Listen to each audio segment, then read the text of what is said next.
Right.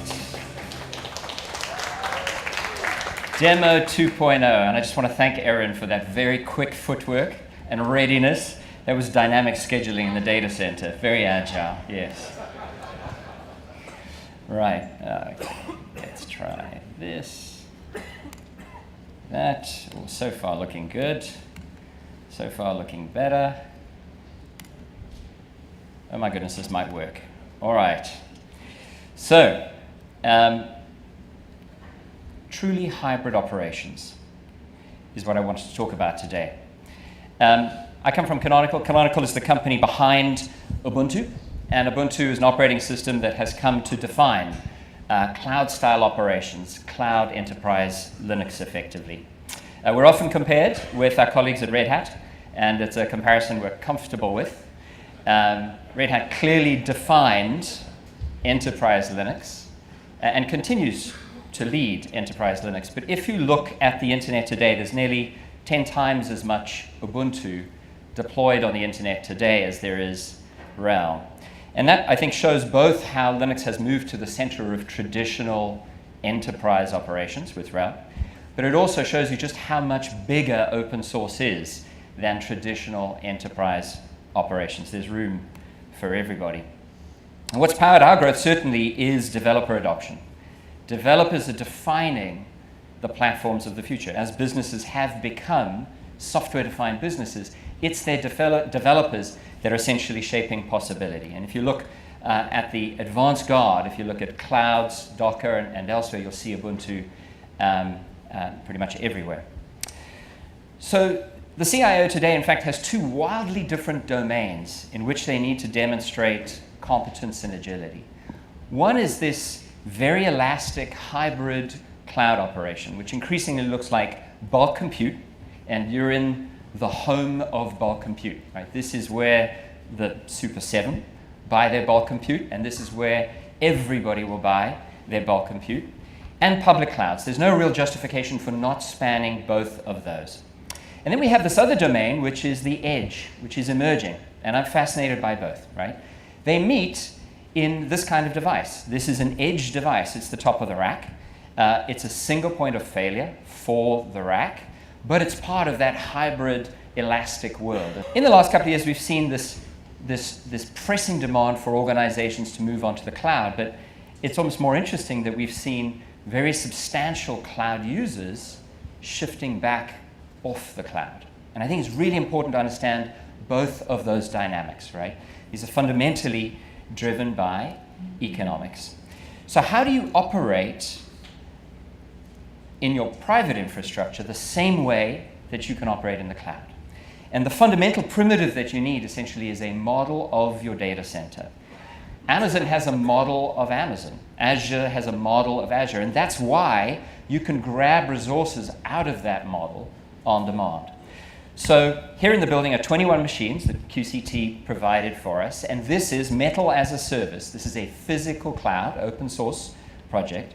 And I can go and grab a machine the old-fashioned way with a mouse and stand it up, and in 6 minutes I'm going to have compute ready to allocate to applications. This basic idea of being able to grab racks and minimize the amount of time from the racks in the door to apps in production is the key to this hybrid operation, your ability to work seamlessly across public and private infrastructure.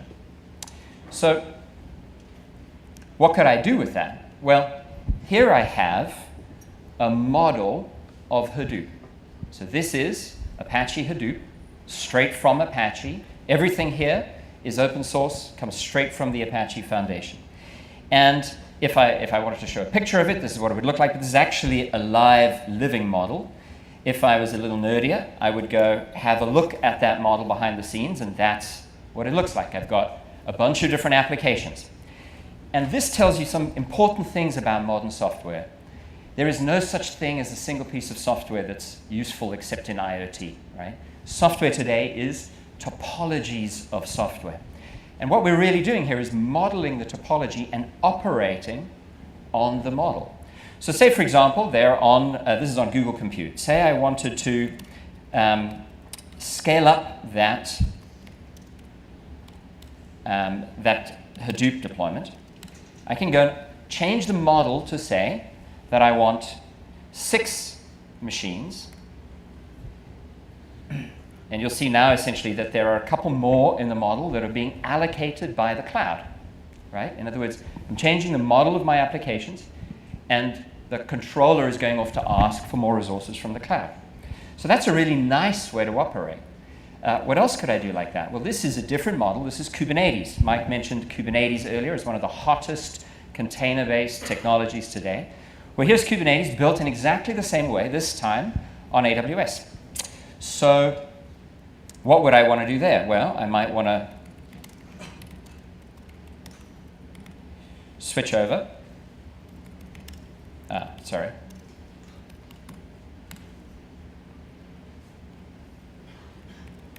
Switch over there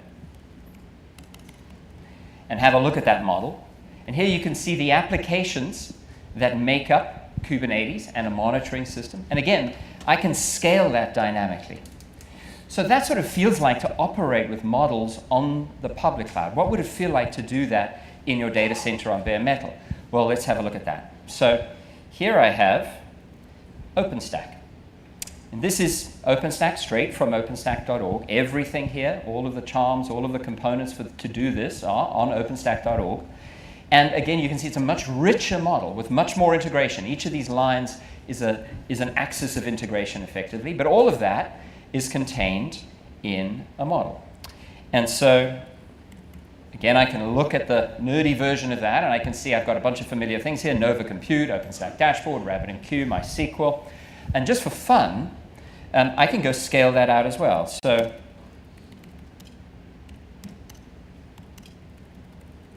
let's go and ask for 5 more. And if I look at that again, you'll see now there are 5 more machines that I've asked to allocate to the OpenStack model. But that model's built on bare metal, so what does that look like in the data center? Well, if I come back to my data center model,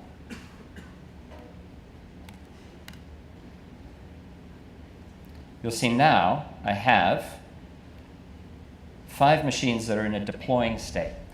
So I'm operating with models, exactly the same models, exactly the same applications, exactly the same operations on public clouds, multiple public clouds, and physical metal. So here's your full stack. You're bringing the racks in, you're using Snap or other telemetry type operations to completely understand what you've got. You're then using exactly the same operational code, which is now implausibly open source operational code. The last monopoly in IT is internal ops, right? And your own internal automation code. So we'll break that monopoly in favor of open source, right? Okay. So to wrap up, this is that cloud. And I want to launch some instances on there. So let's go and launch some QCT instances. And you'll see something startling. Who's used OpenStack? Some familiarity, okay. So let's go launch a couple of instances.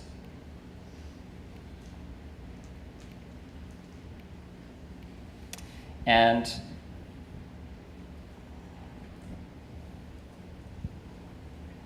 you'll see these spinning up. Now, OpenStack's command and control system for hypervisors, right?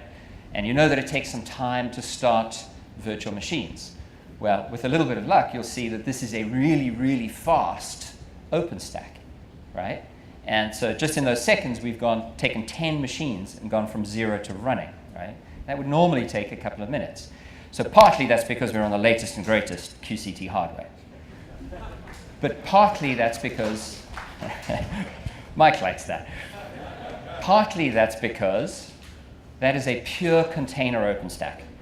So the machines, the guest machines in that OpenStack are in fact Linux containers, LXD machines. They behave just like VMs. You can operate them just like VMs. You can install apps in them just like VMs. So I did that specifically because after the break, we'll be talking a little bit about containers. And you've seen 2 completely different kinds of containers there, right? Kubernetes, which was running on a cloud, and OpenStack, which is running on bare metal. But what if I wanted Kubernetes on bare metal? So I'm back here in my data center. I'm just going to go and make a blank canvas. And I'm going to deploy